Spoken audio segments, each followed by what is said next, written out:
Daniel Matamala presenta Lo que importa. En el episodio de hoy, Procultura, convenios, pinchazos y filtraciones. Conversamos con Nicolás Sepúlveda, periodista, editor del área de investigación de The Clinic. Además, Carlos Gajardo, abogado y ex fiscal. Lo que importa es presentado por Arauco, renovables para una vida mejor. La primera vez que me tocó destapar un caso de corrupción fue hace casi 20 años, en 2006. A partir de un informe de Contraloría que detectaba irregularidades, seguí la pista de dineros supuestamente usados para financiar programas desde Chile Deportes. En verdad, eran proyectos ficticios entregados por trato directo a empresas que a veces eran de papel. Recuerdo un curso simulado de lucha libre. Cuando encontré a una de las supuestas beneficiadas, era una adulta mayor que no tenía la menor idea de lo que le estaba hablando, ni tampoco de artes marciales. Otro era un proyecto de equipamiento deportivo para el Club Deportivo Cruz Azul, un club de barrio que se caía a pedazos y donde nunca había llegado un solo peso. El ingenio criollo pronto bautizó ese caso como Chile Recortes. La plata había ido a pagar operadores, al bolsillo de corruptos y a financiar imprentas para campañas políticas. Publicam fue la más famosa, desde donde se desviaba plata para el PPD y para las campañas de Guido Girardi, un caso que terminó en el quiebre de ese partido. Gobernaba en ese entonces la Concertación, y la derecha fue implacable para exigir mano dura y tolerancia cero a la corrupción. Ellos ganaron las siguientes elecciones y bueno, cuando tuvieron el poder demostraron que también en ese sector se metían las manos en el erario público. En verdad, Chile Recortes es parecido al actual caso Fundaciones. De nuevo, plata fiscal para fines sociales que se desvía a entidades que tienen contactos políticos. El modus operandi es el mismo en distintas regiones y en gobiernos regionales encabezados por diferentes partidos. Van hasta ahora 2 diputados formalizados, una del Frente Amplio y un republicano, y gobernadores investigados de la derecha, independientes, DC. Es la mejor demostración de que la corrupción es transversal. Una de esas aristas es Procultura, donde las indagaciones apuntan también a las campañas del Frente Amplio y al entorno presidencial. Tal como la derecha, en la época de Chile Recortes, el Frente Amplio llegó al poder prometiendo que ellos eran distintos, que iban a combatir la corrupción, caiga quien caiga. Pero en estos días, a raíz de la arista Procultura del caso Fundaciones, el Frente Amplio demostró lo rápido que aprendió las viejas mañas de la derecha y de la Concertación cuando los pillan con las manos en la masa. El libreto es calcado: hacerse los indignados, acusar persecución política, reclamar por filtraciones, desacreditar a los fiscales. Si es lo mismo que hacía la UDI cuando los investigaba el fiscal Gajardo por Penta o la fiscal Chong por Corpesca. Ahora el Frente Amplio sumó la acusación de espionaje político hacia la fiscalía. Es que a los políticos no les interesa combatir la corrupción. Les interesa hacer un escándalo cuando el caso toca a los contrarios y echarle tierra cuando les toca a ellos. El truco de los políticos es confundir a la ciudadanía, convertir los casos de corrupción en una disputa entre izquierda y derecha, donde en vez de hablar de antecedentes y evidencias, se desvía la atención a una pelea entre sectores políticos y fiscales, jueces, periodistas, cualquiera que indague la corrupción, sean desacreditados como operadores del otro lado. Y no, ni Chile Recortes, ni Penta, ni SQM, ni Cabal, ni Dominga, ni Hermosilla Chadwick, ni Corpesca, ni Fundaciones, ni Procultura se tratan de izquierda versus derecha. Se tratan de corrupción versus probidad. Eso no significa que los fiscales sean ángeles ni que sean infalibles. Por supuesto que tienen sesgos, se equivocan, incluso pueden abusar de su poder. Y por eso hay mecanismos judiciales para controlarlos: jueces de garantía, recursos de queja, tribunales superiores. Esos son los procedimientos, no tener a políticos intimidando a quienes los están investigando a ellos mismos. Eso hizo la derecha en Penta, hasta que sacaron a los fiscales incómodos y le echaron tierra a la corrupción. ¿Quiere repetir eso el Frente Amplio? Para un grupo que prometía combatir las malas prácticas, su comunicado haciéndose las víctimas es una vergüenza. La corrupción no tiene color político. Creer que un sector es probo e intachable y que el otro es corrompido es una ingenuidad que solamente ayuda a los sinvergüenzas. Hoy en Lo que importa vamos a profundizar en el caso Fundaciones y en su arista Procultura. ¿Cuáles son los mecanismos de la corrupción? ¿Cuál es la evidencia y lo que todavía no se sabe sobre un caso que toca a todos los sectores? También vamos a entrar en la controversia sobre los pinchazos telefónicos que han llegado hasta la presidencia de la República. ¿Cuáles son los límites legales? ¿Hasta dónde puede llegar la Fiscalía? ¿Y qué se discute en estas circunstancias? Aquí comienza un nuevo episodio de Lo que importa. Estamos en Lo que importa junto al periodista Nicolás Sepúlveda. Nicolás, bienvenido. ¿Qué tal, Daniel? ¿Cómo estás tú? La última vez que estuvimos acá hablando de todas las derivadas del caso Hermosilla, estabas en CIPER, ahora editor del área de investigación de T-Clínicas. Están haciendo un gran trabajo ahí, así que también felicitaciones. Gracias. Y estás liderando también un poco la seguidilla de revelaciones que están ocurriendo en torno a este caso que se ha llamado caso Convenios o caso Fundaciones en general y que ahora estamos centrados en Procultura. Pero es harto más grande el caso. ¿Cómo parte esto, Nico, para acordarnos y para hacer un poco el mapa de todo lo que ha pasado en esta indagación? El caso Fundaciones parte en Antofagasta, la Fundación Democracia Viva, recordemos, de militantes ligados a Revolución Democrática. Se descubre que había irregularidades en el traspaso de fondos públicos. Acaban de formalizar, de hecho, por ese caso a la diputada Catalina Pérez, ¿no? Está con arresto domiciliario. Y ahí empieza como a descubrirse un mecanismo de funcionamiento de, podríamos decir, extracción de recursos públicos a través de organizaciones como las fundaciones o corporaciones, ¿no? Organizaciones sin fines de lucro. Salen una seguidilla de investigaciones a lo largo del país, se disemina por todo el arco político también, ¿no? Hay también un diputado que entró en el cupo republicano al Congreso que también está formalizado. Una de esas aristas es Procultura, ¿no? La fundación que funda Alberto Larraín, psiquiatra, una persona que parte militando en la democracia cristiana, era parte de un lote que se llamaba Cardumen, ¿no? Como el lado más social, el lote más social de la democracia cristiana. Y luego muy vinculado a los jesuitas. Muy vinculado a los jesuitas. En 2017, él, muy cercano a Claudio Rego, ¿no? Trabajó con él en Peñalolén. En 2017 participa Larraín en la candidatura presidencial de Carolina Goich. Y luego de eso comienza un acercamiento a lo que termina siendo el Frente Amplio, ¿no? La esposa de Larraín era la psiquiatra del actual presidente Gabriel Boric. Entonces también este caso, cuando explota, se están analizando las platas que recibió Procultura del Estado. Ha tenido un ingrediente especial y ha sido más explosivo por la cercanía con el presidente y con otras figuras del Frente Amplio. ¿Cuál es el mecanismo en este caso? Porque aquí pasa lo que ocurre muchas veces, que parte esto por una truchería específica en un sector político y luego nos damos cuenta de que en verdad es algo mucho más generalizado y que utilizan también desde todos los sectores políticos para sacar plata. ¿Cuál es el mecanismo acá que de alguna manera uno ve que se va replicando en distintas partes del país? Solicitar fondos a las gobernaciones o a los municipios o a ministerios y ejecutar proyectos, y muchas veces se ha detectado, no en el caso de Procultura, pero sí en otros casos, que los presupuestos eran abultados y finalmente había poca transparencia y poco control en cómo se gastaban esas platas públicas. Entonces está la sospecha, en algunos casos en el sur ya se ha comprobado que las platas se las robaban, ¿no? Se desviaban para fines personales de la gente de las fundaciones. En el caso de Procultura no es así, hay que decirlo. Hasta ahora no se ha probado que haya desvío de recursos evidentes para otros fines que no hayan sido los proyectos para los que se otorgaron esas platas, digamos. Lo que había era un desorden financiero bien impresionante. Quedémonos un poco en los casos antes de Procultura, Nico, porque tú lo decías, esto se va viendo en todo el país, parte con el caso de Antofagasta, donde se formaliza y está en prisión preventiva la diputada Catalina Pérez, que fue presidenta de Revolución Democrática, y esto luego va al sur, y vemos que ocurren, y hay antecedentes en gobernaciones regionales como la del Biobío, por ejemplo, o la de la Araucanía. ¿Qué pasa ahí? Sí, hay varios casos, ¿no? Recordemos, en Biobío y en la Araucanía también, el caso Lencería. Eso fue en el Biobío, en Temuco, que era una arista del caso Convenios que toca más bien a la derecha. También, ¿no? Yo creo que son los casos más graves, también tal vez no han tenido tanta exposición pública, pero son los casos más graves de desvío de plata, ¿no? De que no se rinden los dineros, de que se ocupan para fines personales. Y ahí también es importante decir que estas gobernaciones regionales son ahora gobiernos autónomos, o sea, el gobernador regional es elegido directamente por voto ciudadano y no depende del gobierno central. Exactamente, y tienen un presupuesto también autónomo. Y ellos deciden cómo gastar esas platas. Por ejemplo, es interesante, ahora ya en Procultura, lo que pasa en la región metropolitana con Claudio Rego, ¿no? Lo que pasó ahí fue que en 2022 el GORE Metropolitano de Santiago tenía una subejecución presupuestaria súper alta, es decir, tenían un presupuesto asignado por el Estado, habían gastado mucho menos de ese presupuesto, y dicen, si no gastamos esta plata, vamos a tener que devolverla, que es lo que pasa en todo el aparato público.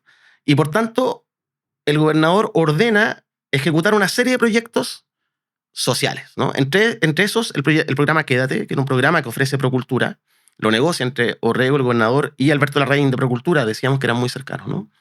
Que era un proyecto para prevenir el suicidio. Es un proyecto que efectivamente, en este escenario de que tenían que gastar la plata rápido, se diseña en 6 días. O sea, habían conversaciones previas, pero hay interceptaciones telefónicas y diálogo y declaraciones que dicen, desde la gobernación nos dicen, ok, esto va, tienen que presentarnos el diseño del proyecto en 6 días.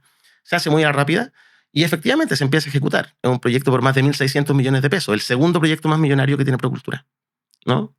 Y cuando se derrumba Procultura, está ahí el caso convenio. Todas las fundaciones aparecen como sospechosas. Esto a mediados de 2023, cuando pasa lo de Democracia Viva. Y el Estado en general cierra la llave de financiamiento de las fundaciones. Y eso en Democracia Viva fue fatal, porque estaban con una bicicleta financiera y un desorden en las platas muy importante y se quedan sin posibilidad de seguir financiando proyectos que estaban en ejecución como el Quédate. Y eso finalmente los lleva a la quiebra. Ahora, por ejemplo, quedémonos en ese caso, en el caso de la gobernación metropolitana, donde hay una primera sospecha que dice, bueno, ellos eran muy cercanos y hay conversaciones también en que se tratan de una manera muy cercana. Y se entrega una cantidad enorme de plata entonces en un proyecto que parece un poco improvisado, por decirlo de alguna manera. ¿Hay cómo averiguar si efectivamente eso se trata solamente de desorden o de mala práctica o de si efectivamente hay algún tipo de involucramiento o de financiamiento de campañas o de desvío de fondos? Nosotros lo que hemos podido ver en las investigaciones que hemos hecho es que había desorden. No hemos tenido ninguna prueba de que haya desvío de plata, por ejemplo, a campañas políticas, en el caso de la región metropolitana. Pero, por ejemplo, irregularidades, ciertamente. Todos estos proyectos, cuando tú los ejecutas, tienes que tener, este es uno de los temas, ¿no? Una cuenta corriente específica creada para las platas de ese proyecto. Procultura no lo hacía así. Juntaba todos los proyectos a nivel país en la misma cuenta corriente, que era en el Banco Santander, y ahí bicicleteaban. Entonces, platas que llegaban por el programa Quédate de la Metropolitana, se iban a financiar un programa en Lota, después cuando entraba plata por Lota se iba a financiar un proyecto en el norte. Entonces, cuando colapsa y le cierran la llave del financiamiento público, les quedó la escoba. Y ahí aparecen los delitos, van a aparecer los delitos, porque hay proyectos que no pueden seguir ejecutándose. Y Procultura no tiene cómo devolver la plata al Estado cuando cierran los programas. Por eso hay programas que las platas no se devolvieron y por eso está esta investigación judicializada. Y lo otro que llama la atención, Nico, es que Procultura se convierte en esa institución que es capaz como de hacer programas de casi cualquier cosa, ¿no? Terminan haciendo todo tipo de programas y uno dice, bueno, ¿en qué son especialistas o por qué Procultura es tan bueno que finalmente es capaz de ganarse, entre comillas, estos convenios para usar plata fiscal en programas que son totalmente diferentes también? Procultura durante muchos años, hay que decir que se funda en 2009-2010, su expertise era el tema patrimonial, ¿no? Arreglaban iglesias, restauraban iglesias en el sur, trabajaban al principio casi exclusivamente con la empresa privada, tenían mucha plata de empresas mineras, de generadoras eléctricas. Eso es importante decirlo porque tiene toda una historia de Procultura que es previa a Exacto. Alberto Larraín y sus vínculos políticos, Y que ¿no? era muy respetada. Claro. Procultura tenía una buena imagen. Claro. Algo ocurre durante la pandemia, esto es lo que nosotros hemos podido reportear. Algo ocurre durante la pandemia que la Procultura decide expandirse, empieza un programa de expansión, ¿no? Y ahí empieza el multigiro. Ya empiezan a postular a programas que ya no tenían que ver con patrimonio, sino con lo que fuera, ¿no? Y si en un principio, antes de la pandemia, el financiamiento de Procultura era 70% privado y 30% público, eso se invierte en el tiempo de la pandemia y post-pandemia. Y más del 70% del presupuesto de Procultura empieza a provenir desde el Estado. Y bueno, y pasa lo que pasa, ¿no? En 2022 se aprueba este programa en la región metropolitana y el programa más importante, el convenio más importante que firma Procultura en la región del Biobío, otro gobernador, el señor Díaz, ¿no? Más de 2.500 millones de pesos. Y ahí sí nosotros pudimos identificar que podría haber una lista de, al menos, devolución de favores por campañas políticas. ¿Qué pasa ahí? Cuéntanos lo que ocurre en la gobernación regional del Biobío. Bueno, Procultura se gana este programa, 2.500 millones de pesos, para potenciar el turismo, ¿no? Para ejecutar ese programa, subcontrata a una empresa que se llama Esquerré Consultores, ¿ya? Entonces, Procultura recibe la plata del Estado y se la pasa a Esquerré para que ejecute el programa. La directora ejecutiva de Esquerré, la señora Paola Núñez, había participado en la campaña del gobernador Díaz, en la campaña electoral, gracias a la cual él llegó a ese cargo público, ¿no? No solo ella, sino que también la empresa prestó servicio en esa campaña. Lo declara el mismo exgobernador en el proceso judicial. Eso es raro porque al menos la rendición al CERVEL es que RE no aparece, ni prestando servicios, ni donando, no aparece por ninguna parte. Pero él dice así, ellos participaron en mi campaña. Y bueno, resulta que después, cuando Procultura recibe esta plata, quien ejecuta el programa es la misma empresa que le ayudó en la campaña al gobernador. Entonces ahí uno dice al menos un conflicto de interés, ¿no? Hablemos de Alberto Larraín. ¿Qué sabemos de este personaje? Tú lo decías, que era principalmente primero cercano a la democracia cristiana, de ahí viene el vínculo, por ejemplo, con el gobernador Orrego, y que luego comienza a vincularse con el entorno del presidente y comienza a vincularse con el Frente Amplio. ¿Es él el que finalmente convierte a Procultura en esta especie de organización multipropósito con nexos políticos aparentemente muy transversales que le permiten conseguir grandes financiamientos para estos proyectos? Alberto Larraín, dijimos psiquiatra, ¿no? Tenía el poder total en la fundación. Era una fundación grande. Antes de que cayera en desgracia, de que se viniera abajo, tenía más de 200 personas contratadas en distintos programas en al menos 6 regiones a lo largo de Chile. Y él tomaba todas las decisiones, ¿no? El directorio no funcionaba mucho, es lo que dicen todos los funcionarios, y él decide expandirse. Yo te decía, ¿no? En pandemia empiezan este plan de expansión, abren los giros y empieza a acercarse a otro mundo, ¿no? Él venía del mundo de la DC, era militante, estaba casado con la hija de Marta Lago, militante histórica también de la democracia cristiana. Él se va del partido, se divorcia, cambia su estilo de vida y decide expandir la fundación. Empieza a abrir un programa en Rapa Nui, que lo financia con platas de programas de otras regiones, lo que también es una irregularidad. Y empieza a meterse en esta bicicleta como que aprieta el acelerador a fondo, ¿no? Eso es lo que te dice la gente que trabajó con él en la fundación. Y hay esta idea como de grandeza, ¿no? De tener proyectos, de tener proyectos muy grandiosos y de crecer de una manera también muy inorgánica, de alguna forma. Mucho desorden. Muy inorgánica y mucha ambición. No solo en la fundación y en los proyectos, sino también uno cuando revisa las interceptaciones telefónicas que ha hecho la Fiscalía o los chats de WhatsApp que se han rescatado, los celulares que han requisado, lo que aparece Alberto Larraín haciendo, por ejemplo, mucha referencia al presidente Boric, a su supuesta cercanía, ¿no? Uno lo ve en las conversaciones con el gobernador de Magallanes, el señor Fries, donde le dice, ayer estuve con el presidente, está muy entusiasmado con el proyecto que yo estoy trabajando contigo, ¿no? Usaba mucho estas figuras de poder. Era una persona que al parecer le gustaba acercarse al mundo del poder y utilizar esa cercanía para obtener programas y recursos públicos. O sea, ese name dropping, digamos, para utilizar eso. Ahora, no hay constancia, por ejemplo, en esa conversación con el gobernador de Magallanes, de que efectivamente el presidente estuviera al tanto de lo que ocurría, o de que él estaba usando de alguna manera su nombre para intentar conseguir contratos. No hay constancia de eso. Y de hecho han salido una parte muy breve de ese chat, está editado. Cuando uno lo revisa completo, en realidad es Alberto Larraín quien le habla permanentemente al gobernador y muchas veces el gobernador ni siquiera le responde, ¿no? Porque se publicó una parte de ese chat donde el gobernador le dice a disposición, estamos en eso, pero son la única respuesta que le da. En general no. Y habían proyectos en Magallanes que, por ejemplo, a Procultura se le rechazaron. Tampoco es que Alberto Larraín propusiera un programa e inmediatamente se aprobara y todo el mundo le pasara plata. En realidad, la expansión de Procultura se explica básicamente por los 2 programas que yo te decía. Región metropolitana, programa Quédate, y el Biobío, el programa de turismo. Esos 2 programas suman cerca de más de 4.000 millones de pesos. Y lo que se está investigando en Procultura son 5.800 millones, ¿no? Entonces, la expansión de recursos viene básicamente por esos 2 programas. Y en paralelo, Nico, él también realiza una serie de acciones que uno podría decir, bueno, tienen que ver también con conseguir este acceso o mostrar que tiene un acceso al presidente. Por ejemplo, contrata a quien era entonces su pareja, Irina Caramanos, en la fundación. Y eso también generó una suerte de malentendido, ¿no? Donde incluso Irina Caramanos es declarada imputada en algún momento en la causa que luego se aclara. Ese fue un episodio bien, yo diría, grotesco. Había un error en el informe de la PDI, porque a Irina Caramanos le pagaban cerca de 900.000 pesos. A todo esto, la contratación de Irina Caramanos, cuando uno conversa con la gente de la fundación, generó mucho rechazo interno. Porque todos sabían, Boric estaba en campaña, el presidente Boric, ella era su pareja, y todos decían, esto nos puede meter en un lío, ¿no? Fue una decisión que tomó Alberto Larraín por sí solo, no lo consultó con nadie en la fundación. Le pagaba poco más de 900.000 pesos. Irina Caramanos usaba una cuenta RUT. La cuenta RUT tiene un límite. Tú no puedes recibir, qué sé yo, más de 1,5 millones mensual, ¿no? Entonces, cuando estaba ocupado ese límite, los sueldos rebotaban. Y el informe de la PDI decía que eran abonos, es decir, según la PDI, Irina Caramanos recibía la plata y después la devolvía. Entonces, ahí Fiscalía empezó a investigar qué ocurría ahí, ¿no? Esto se filtró a la prensa y se publicó, ¿no? Hay notas que siguen online que dicen Irina Caramano realiza abonos a Procultura. Eso no era cierto, ¿no?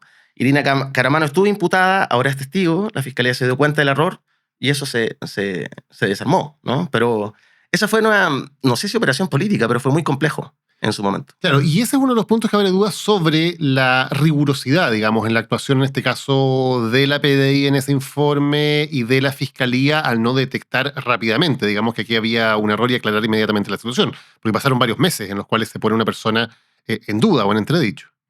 Además, se hace público, se daña la imagen de las personas y además se toman decisiones complejas. Y la Fiscalía, el Estado le da el poder de investigar exclusivamente ciertos delitos y puede tomar decisiones como pinchar un teléfono, como hacer informe de las personas, como abrir las cuentas de los bancos, meterse en la intimidad de la gente, ¿no?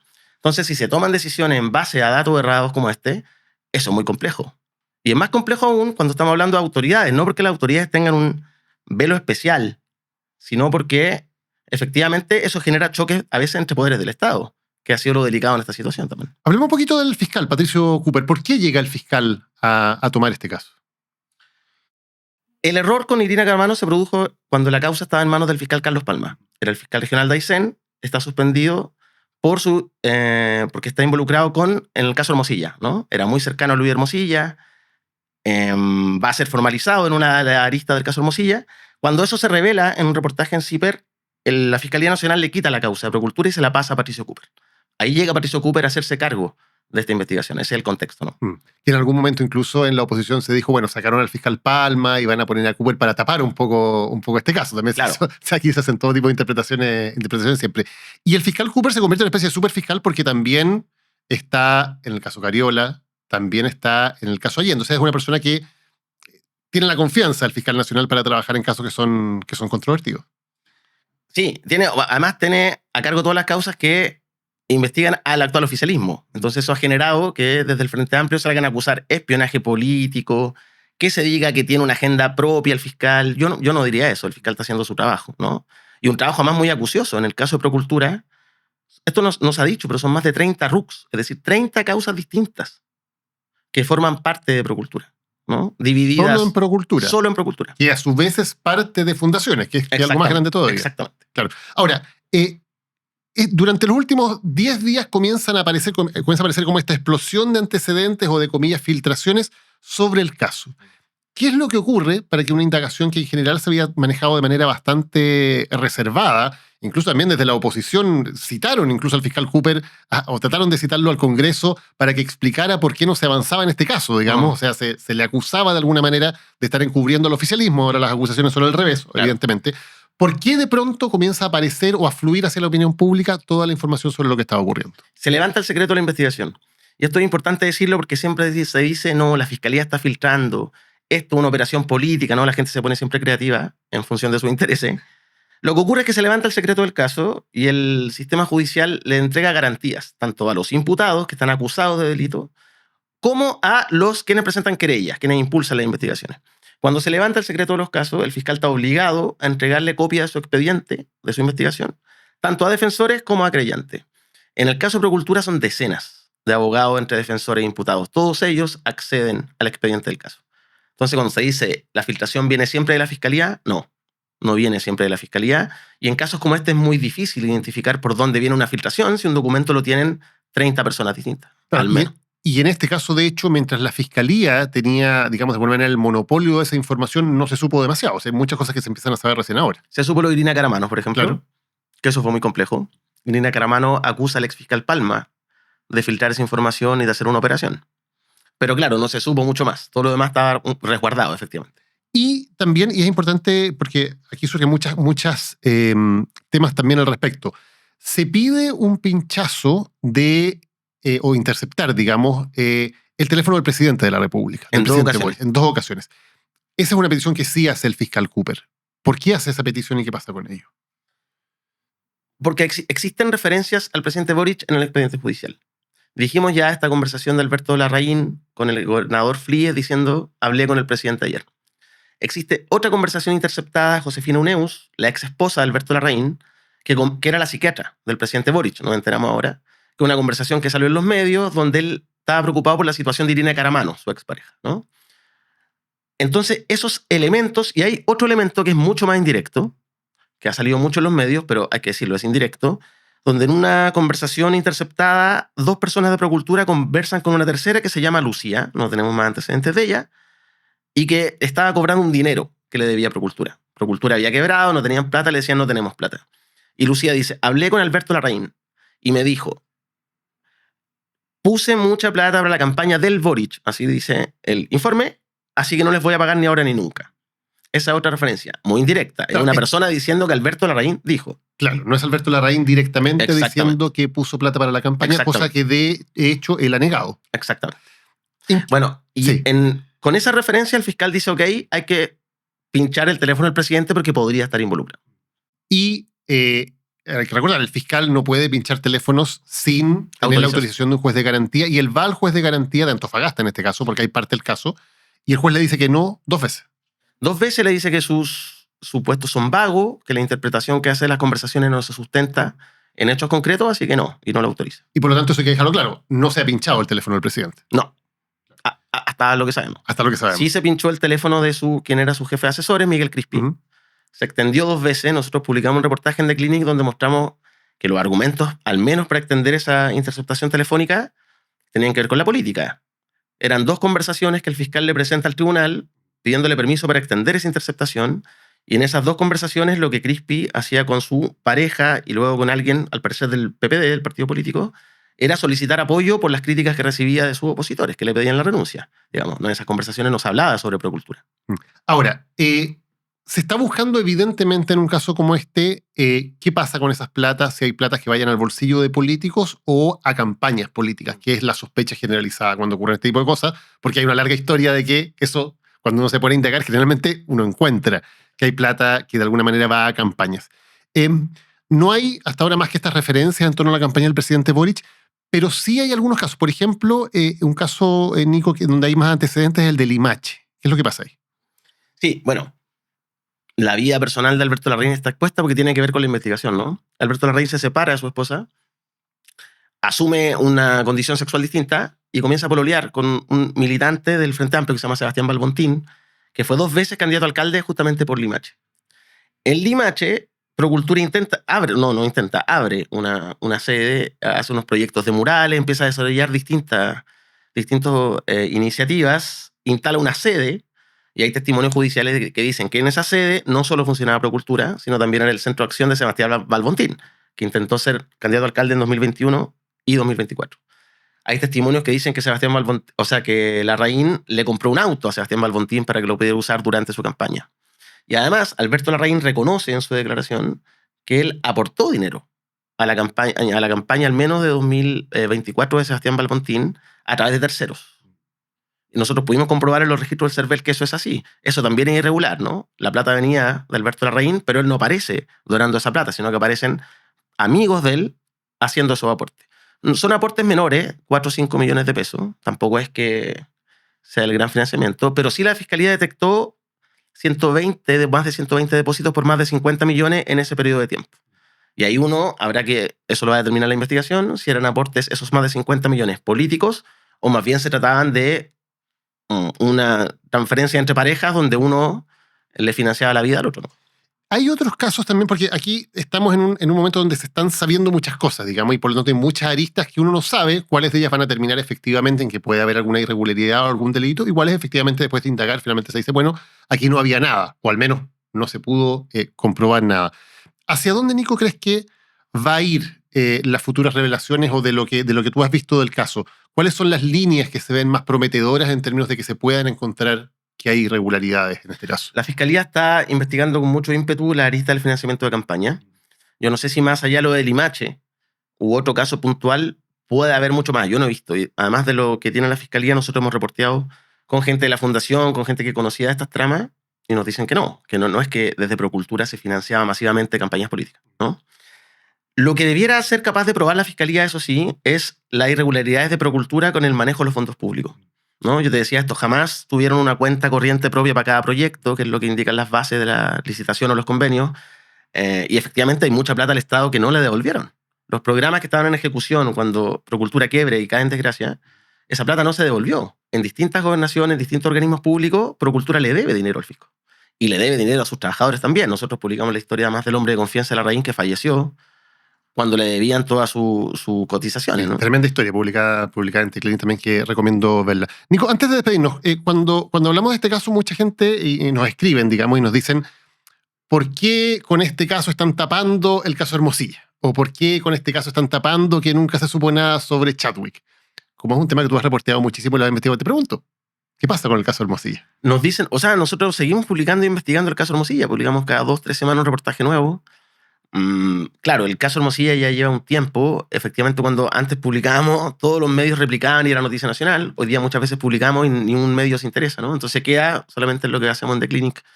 Pero es un caso que sigue avanzando, tiene mucha arista abierta, se vienen novedades pronto en distintas causas.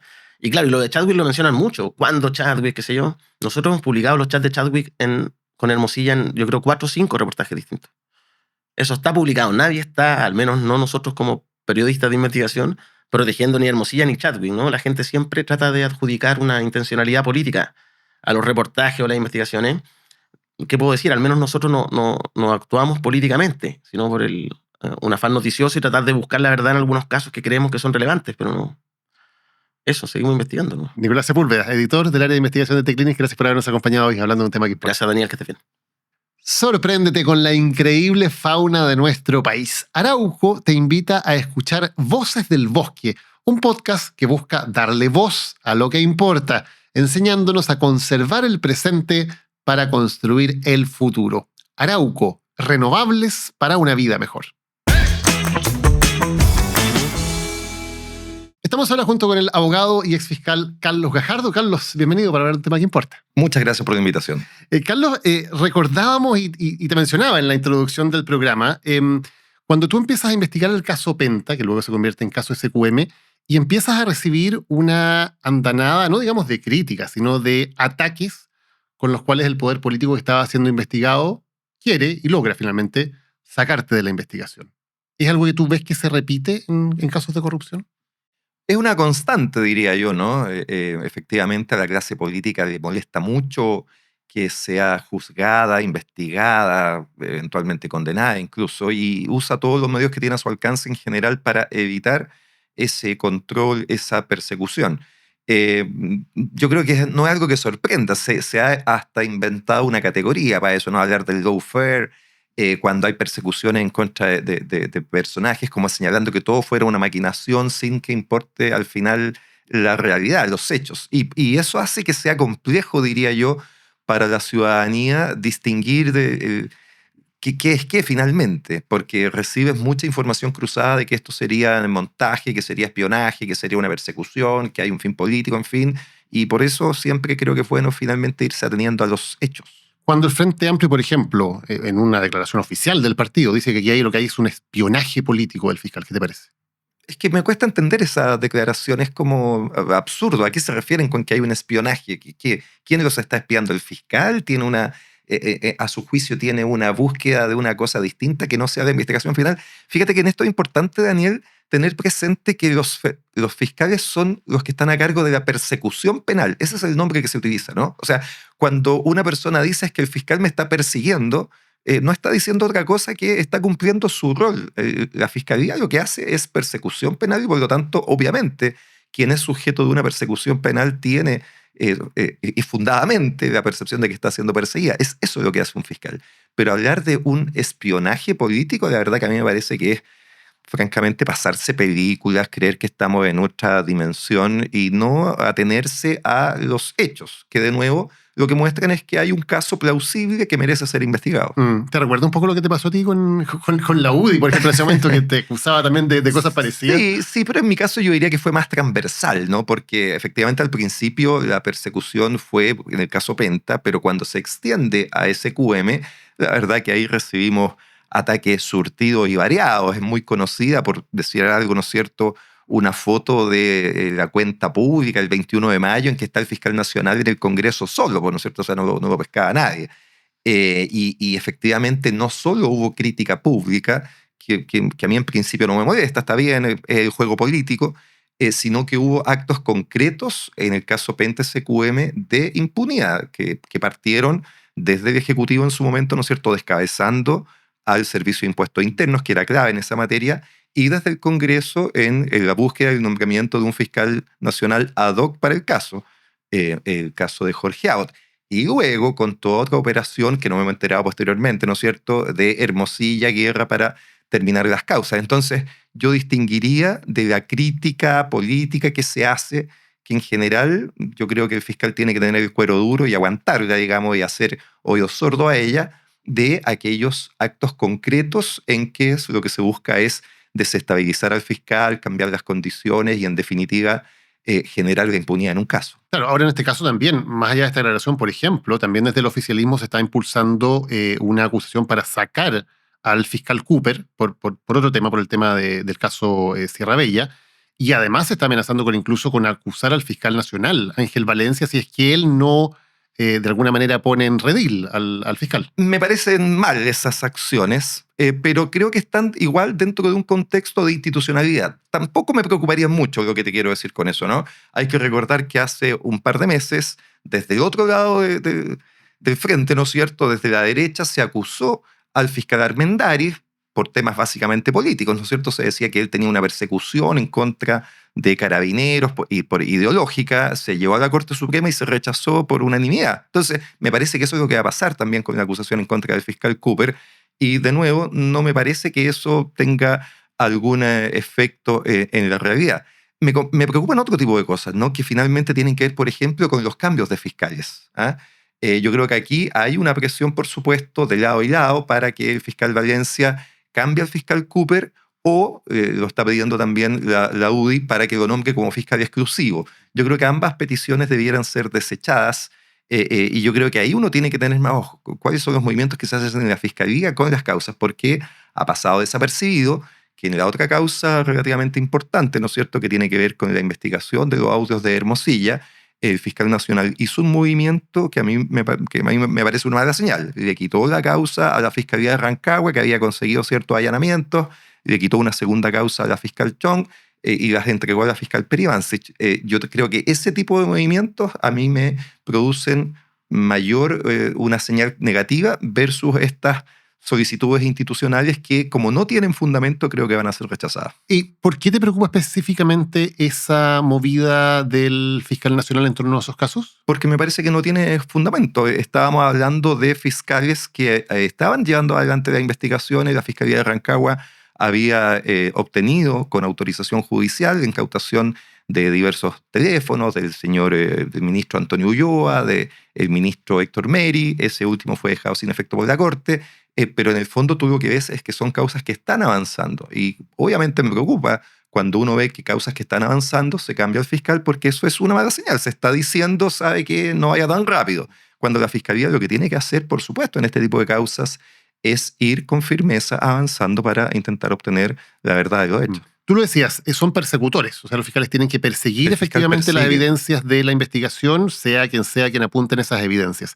Eso entrega también un enorme poder, por cierto, el poder de a quién se investiga, sobre quién se piden medidas intrusivas y sobre quién no, y por lo tanto el poder y la responsabilidad que tiene el fiscal es gigantesca en este tipo de casos. ¿Cuáles son los límites? ¿Quién vigila al persecutor para que no haya aquí un abuso de poder? Pero tú has dicho algo, Daniel, que es fundamental, que yo creo que es lo más grave y donde uno tiene que poner más ojos. Yo no me preocuparía tanto del fiscal cuando persigue, porque ahí hay límites que efectivamente dependen de terceras personas. Por ejemplo, y muy estrictamente los jueces. El problema es el contrario, es cuando el fiscal no persigue, cuando el fiscal decide no perseguir, donde ahí básicamente, como la Fiscalía tiene el monopolio de la persecución penal, no hay nadie que pueda impedir aquello. Lo vimos en el caso de Manuel Guerra, ¿no? Cuando el fiscal Guerra decide suspender una causa o decide quitar un delito de cohecho, a pesar de la oposición del Consejo de Defensa del Estado y de otros querellantes, no hubo nada que hacer, ¿ah? Yo creo que efectivamente el ojo más tiene que estar puesto cuando el fiscal no hace su pega, cuando decide no perseguir, porque ahí básicamente nos quedamos, digamos, sin defensa. En cambio, cuando el fiscal decide perseguir, efectivamente tiene una serie de trabas, de limitaciones que básicamente los jueces son los encargados de tutelarlas. En este caso específico se ha visto además muy de manifiesto. La ley es muy estricta para autorizar interceptaciones telefónicas. Todas las medidas que un fiscal pide tienen que tener fundamentos, pero en el caso de las interceptaciones telefónicas esos estándares son más altos. La ley exige que sea con antecedentes fundados, basado en hechos concretos, exige además que el delito tenga pena de crimen, es decir, que sea un delito grave, y termina diciendo que solo cuando sea imprescindible, o sea, cuando no hayan otros medios que te puedan asegurar ese resultado. Y en el caso en concreto, los jueces han autorizado en algunas ocasiones esos pinchazos telefónicos y en otras ocasiones lo han rechazado, como en el caso del presidente. La institucionalidad está funcionando. Y adicionalmente, en un caso concreto, ¿no es cierto?, en el de Josefina Uneus, su defensa está reclamando vía recurso de amparo ante la Corte de Apelación, y seguramente eso va a llegar a la Corte Suprema, sobre que si ese pinchazo estuvo bien concedido o no. Hay razones que efectivamente pueden llevar a concluir finalmente que ahí pudo haber habido un error. Es algo que va a resolver la Corte. Lo que digo es que hay controles, las personas que están siendo investigadas tienen la posibilidad de defenderse, y entonces lo que uno espera es que en esto la institucionalidad funcione. Vamos uno por uno, Carlos. Por ejemplo, en el caso de la petición de interceptar el teléfono del presidente de la República, que es algo que no tiene mucho precedente, ¿eso es legal? ¿En Chile se puede pinchar el teléfono del presidente de la República como el de cualquier ciudadano? No hay para los efectos de solicitar medidas cautelares ningún tipo de privilegio para ninguna persona, ¿no? Efectivamente hay algunas autoridades que tienen fuero, pero eso es para los efectos de pedir medidas cautelares, ¿no? Y por lo tanto, cuando la Fiscalía decide formalizar y pedir medidas cautelares, debe solicitar el desafuero. Pero para pedir medidas cautelares, para pedir medidas intrusivas de este tipo, no. Por lo tanto, principio de igualdad ante la ley, a cualquiera se le puede interceptar el teléfono en la medida que se cumplen estos requisitos que te señalaba, ¿no es cierto? Pena de crimen, antecedentes fundados y que sea imprescindible. Y en este caso un juez analizó esto y le dijo, ¿sabe qué? Sus antecedentes no son fundados. Los antecedentes que usted me trae son vagos.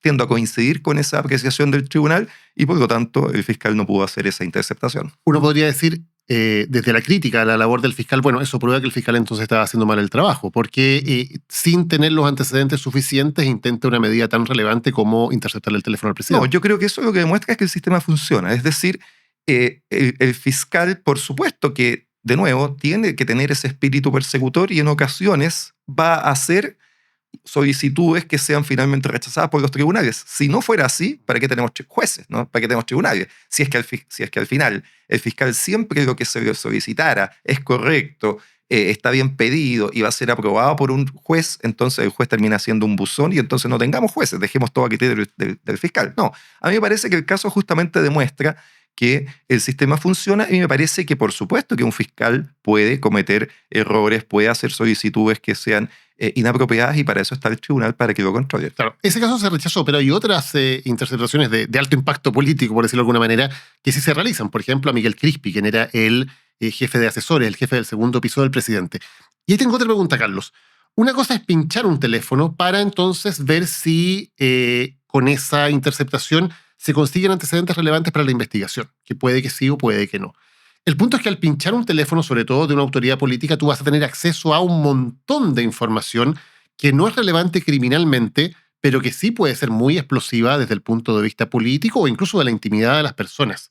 ¿Cómo se maneja esa información para decir, bueno, esto criminalmente es importante y por lo tanto lo incorporo en la investigación y todo lo demás, que puede ser súper interesante, puede ser incluso relevante desde el punto de vista de la opinión pública o puede ser escandaloso, lo saco? ¿Cómo se hace eso? Bueno, eso está específicamente tratado en el Código Procesal Penal en los artículos 222 y 223, ¿no es cierto? Y yo diría que hay dos normas ahí que son relevantes. La primera es que si se realiza una intervención telefónica y el fiscal advierte que la información que se está entregando ahí no es la relevante o que hubo un error o lo que fuere, dice la norma, se debe cesar inmediatamente la interceptación telefónica. Esto es interesante en el caso de Josefina Uneus, porque en el caso de Josefina Uneus, efectivamente se solicita el pinchazo pensando que es un teléfono de Alberto Larraín. Y por lo tanto, si uno sigue la norma, podría decir, cuando la Fiscalía se dio cuenta que no era el teléfono de Alberto Larraín, sino que era de Josefina Uneus, tendría que haber cesado inmediatamente esa interceptación y eso no sucedió. Es algo que puede efectivamente alegar su defensa. Y en ese caso que de hecho se está alegando, Se por lo está tanto, alegando ¿qué significa? ¿Esa información no se puede usar criminalmente? si eventualmente esto está sujeto, ¿no es cierto?, a un recurso de amparo, primero Corte de Apelación y después Corte Suprema, si eventualmente ese recurso se acoge, lo que se debiera ordenar es que toda esa información de la Fiscalía tenga que destruirla y no pueda ser utilizada.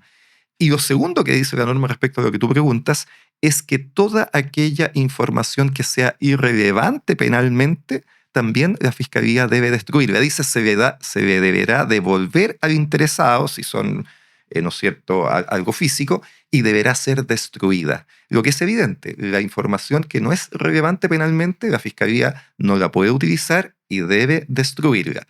Y efectivamente uno ha visto ciertas conversaciones, por poner un ejemplo fácil de entender, ¿no es cierto? Cuando Crispi habla de la diputada Musante y su rol como diputada y que quiere ser senadora, en fin, toda esa conversación no tiene ninguna relevancia penal. Es una conversación interesante mediáticamente, políticamente, la ciudadanía puede estar interesada en ello, tiene interés público, ¿no es cierto? Pero acá no se pincha por interés público, aquí se pincha por la comisión de determinados delitos. A mi juicio, esa conversación no tiene relevancia penal y por lo tanto la Fiscalía la debió haber destruido en su momento. Son temas efectivamente que son finos, Daniel. Aquí no hay una línea divisoria donde esté el blanco y el negro, ¿no? Porque probablemente el fiscal podrá arguir y decir, no, esto tiene cierta relevancia penal por esto y por esto, por esto. Y esos temas podrán ser discutidos en su momento ante un tribunal y el tribunal tendrá que resolverlos. Yo creo sí que la Fiscalía tiene en esto la obligación de, en todas las causas tiene que hacer bien su pega, ¿no? Pero en este tipo de causas en que hay alta exposición, creo que tiene que tener un especial cuidado, porque cuando se hacen mal, desgraciadamente, las cosas en este tipo de investigaciones, las consecuencias son reformas legales, ¿no es cierto? Y entonces vamos a tener reformas que probablemente puedan entrabar en el futuro de las investigaciones. Y cuando ocurre eso, o en otro caso del fiscal Cooper, que también ha tenido esta misma controversia en el caso Sierra Bella, donde terminan conociéndose conversaciones entre la diputada Cariola y la alcaldesa Hasler, que, claro, políticamente son muy explosivas, pero que no tienen un antecedente que tengan un valor, digamos, criminal, como que la diputada Cariola hable mal del presidente Boric o hable mal del gobierno. ¿Qué está fallando allí? Y eso también pasó, Daniel, para poner el contexto en el caso Hermosilla, ¿no? ¿Recuerdas que hay algunas conversaciones de guerra con Hermosilla respecto a Evelyn Matei o a Rodolfo Carter que no tienen ninguna relevancia penal? Ahí hay un mecanismo, diría yo, que la Fiscalía tiene que afinar, efectivamente, porque la norma es muy clara. El 223 lo dice, las conversaciones que sean irrelevantes penalmente, la Fiscalía tiene que destruirlas. Y esa destrucción es justamente para que los intervinientes no tengan acceso a ellas, pues, ¿no es cierto? Eso es lo que está diciendo. Yo creo que aquí la Fiscalía tiene que afinar ese proceso para que conversaciones irrelevantes penalmente sean efectivamente destruidas. Claro, porque aquí lo que pasa, lo conversábamos con Nico Sepúlveda de Ticlini recién, ¿no? Es que se mantiene cierta reserva sobre lo que está haciendo el fiscal Cooper hasta que se acaba el plazo de reserva, que es un plazo legal, y hay que pasarle copia de esto a todos los intervinientes, y ahí, claro, ya es incontrolable que de esto puede aparecer en la opinión pública. En ese paso previo, entonces, Exacto. donde la Fiscalía no está haciendo lo correcto en términos de evitar que esa información que no es relevante criminalmente pase a los intervinientes y de ahí pueda pasar, digamos, a la opinión pública. Exactamente. Ese es el momento en que la Fiscalía debiera efectuar la destrucción, antes de que se conozca públicamente y que se conozca por los demás intervinientes. Ahora, de nuevo, el tema es complejo porque, para poner el ejemplo con el caso de Hermosilla, porque ahí podrían haber muchas conversaciones que a la Fiscalía quizás le hubiera interesado destruir, ¿no? Y podría haber hecho esta misma afirmación, las voy a destruir porque son irrelevantes penalmente. Ese caso era especialmente complejo porque estaba la Fiscalía involucrada. En este caso no, pero de todas maneras uno podría también hacer la sospecha, ¿no?, de que se quisieran destruir conversaciones que pudieran sí tener relevancia penal con este argumento. A lo que voy es que la conversación y la disquisición es compleja, pero las normas son claras. Claro, tú decías algo antes que me quedé con una duda. Cuando dices el artículo del Código Penal que dice que si estas conversaciones no son relevantes hay que dejar de interceptar, dejar de escuchar, por decirlo así.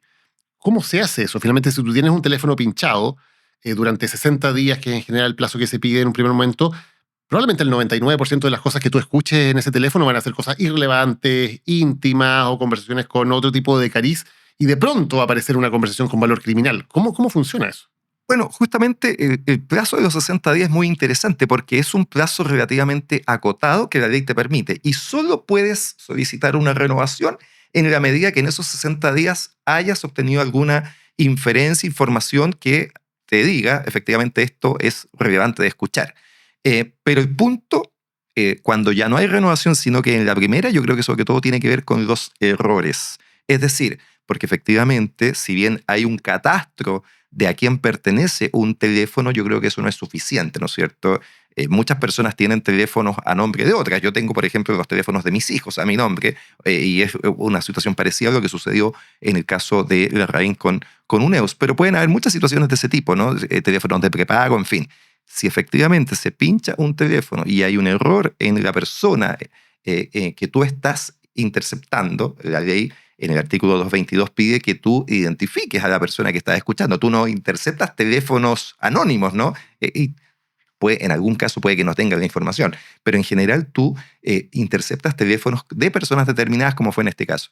Si eso es un error, lo que corresponde es que esa intervención cese. Me parece que eso es bastante nítido que lo diseñara la ley. Aquí la Fiscalía depende necesariamente, por ejemplo, de la PDI para llevar a cabo esa interceptación de teléfono, o la Fiscalía puede hacerlo también por sus propios medios. Están ambas posibilidades. Hay casos complejos en que probablemente la Fiscalía pueda tener cierta mayor reserva de la manera en que se realizan las intercepciones y tiene teléfonos propios, tiene equipos propios para hacer esas interceptaciones, pero el grueso, por supuesto, de las interceptaciones se hacen a través de la policía. Y son similares las restricciones, Carlos, porque aquí estamos hablando de escuchar teléfonos, ¿no? Que es algo un poco más a la antigua. Pero sabemos que mucho de la comunicación y muchos de los antecedentes que se han conocido en casos, por ejemplo, como el caso de Hermosilla, tienen que ver más bien con interceptar teléfonos y poder rescatar la información de mensajes que hay ahí. ¿Es similar el procedimiento en cuanto a los resguardos que hay de la intimidad, por ejemplo, de una conversación en WhatsApp o en otro tipo de mensajería de los pinchazos telefónicos?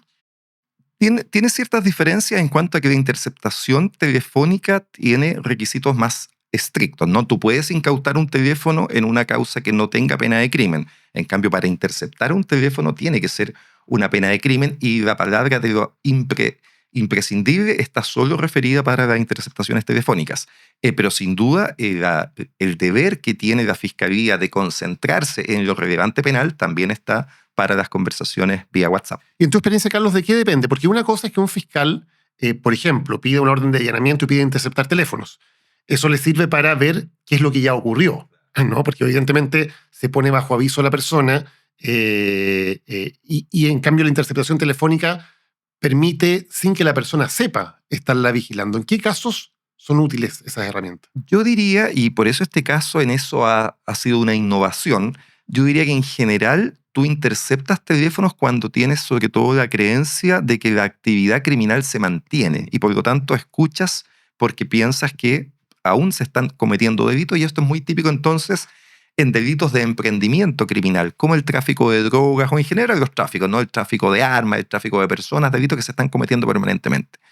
No es tan común que suceda en delitos en que los hechos ya ocurrieron. En este caso se está investigando respecto de cosas que ya ocurrieron hace cierto tiempo, Procultura ya no funciona y desde ese punto de vista no es tan común que se haya solicitado una intervención.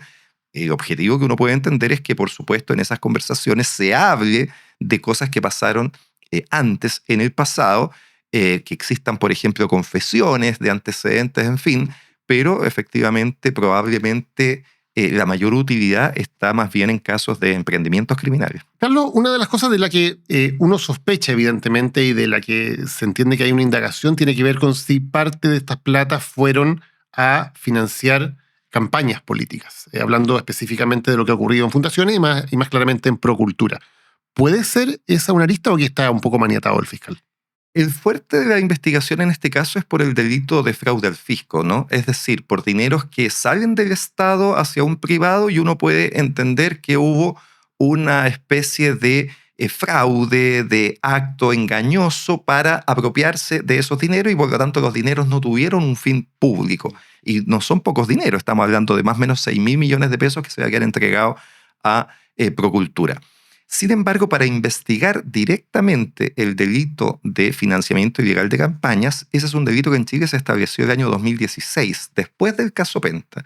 Y la clase política tuvo el cuidado de que a ese delito le puso un cortapisa importante, que es que solo se puede iniciar esa investigación a partir de una denuncia que haga el CERVEL, lo que en este caso no ha ocurrido. Entonces, técnicamente en este caso no es posible investigar un delito de financiamiento ilegal de campañas mientras no haya una denuncia del CERVEL, pero sí se puede investigar como fraude al fisco en la medida que tú acredites que dineros públicos que se entregaron para un fin se terminaron utilizando en un fin privado como es financiar una campaña. Y si el fiscal consigue antecedentes sobre financiamiento ilegal de campañas, tiene que ir al CERVEL y pedir al CERVEL que se querelle. Exactamente, tiene que enviarle estos antecedentes al CERVEL y el CERVEL tendrá que hacer una investigación y si lo determina, hacer una denuncia al Ministerio Público para que se pueda investigar técnicamente el delito de financiamiento ilegal. ¿Y si el CERVEL no denuncia?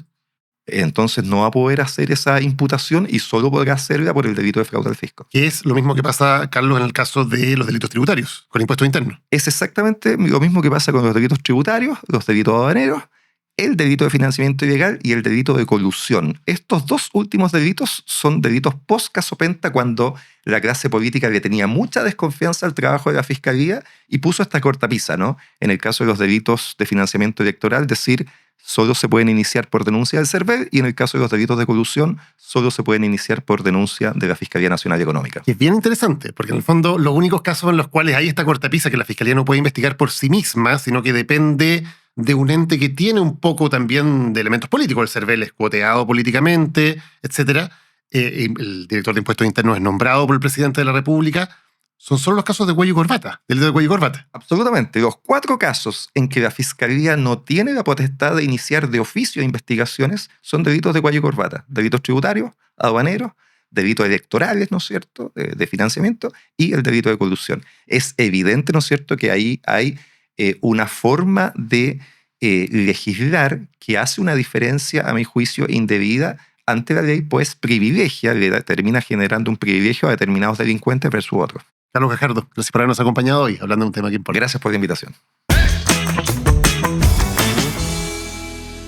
Muchas gracias por habernos acompañado en el capítulo de esta semana en que hemos hablado del caso Fundaciones o caso Convenios y de la lista de Procultura y también de la discusión que hay acerca de los límites a la acción de los fiscales en temas como los pinchazos telefónicos.